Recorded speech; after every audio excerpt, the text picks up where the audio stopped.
The last bit that I want to share with you tonight, inshallah ta'ala, is something that it requires some very serious thinking. And I want you guys, inshallah ta'ala, to pay as best attention as you can. There's one last concept I want to share with you, and maybe I'm in a good mood, so I'll share one more example with you too. One of my favorite examples. But the concept I want to share with you. You know, if I was to pick up an article about taqwa, or if I pick up an article about iman, or I pick up an article about hadith, some subject in Islam, and I grab the mic and I start reading the article. Sometimes in the Muslim world, for example, the khutbah is written. And the imam goes up and he reads the khutbah. Even if you can't see the imam, because you're one of those awesome Muslims who's last to the Jumu'ah prayer and you're sitting by the shoes outside. Right? If you're one of those awesome Muslims and you don't see the imam, can you tell that he's reading and not speaking?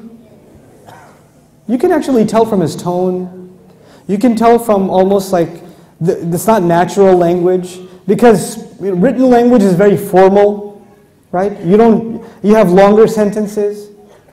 As I'm speaking to you right now, when I'm speaking to you right now, I have made countless grammatical mistakes. I have repeated myself several times. I have repeated myself several times. I have repeated myself several times. If I was writing an article, would I repeat myself in this way? No, and actually if somebody transcribed my lecture, they would hopefully remove all of the repetition. You understand? And I say things like, you understand? Did you get that? Huh? But I don't write those things, do I? You don't see like H-E. Like,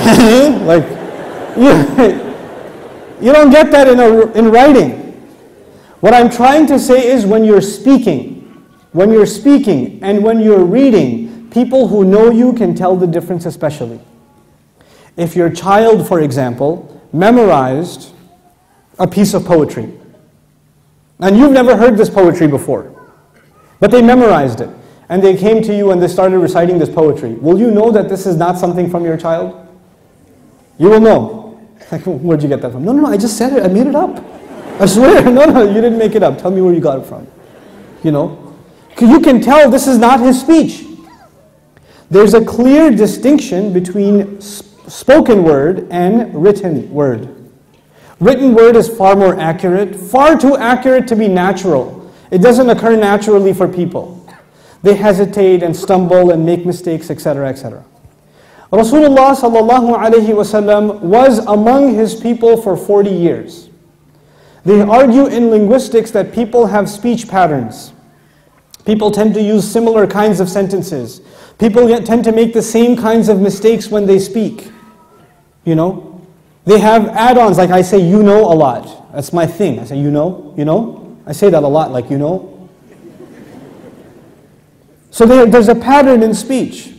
When Rasulullah SAW started reciting Quran, was it like his other speech? No. And can you immediately tell, wait, that's not how he talks. Nobody talks like that. I never heard anybody talk like that. What is that? You understand? They don't see a book in front of him. They don't see the angel giving him the book. They don't see any of it. But they can still tell this is not from him. This is from somewhere else. This is not from him. So when they heard it, they would call him a magician. Right? They would call him a magician. Now the thing with magic is something you're supposed to see. If I pulled a pigeon out of here right now, you know, if I pulled out a napkin from here and it kept on going, you know, then this would be something you see and you're impressed. Magic is usually and pretty much always something you see.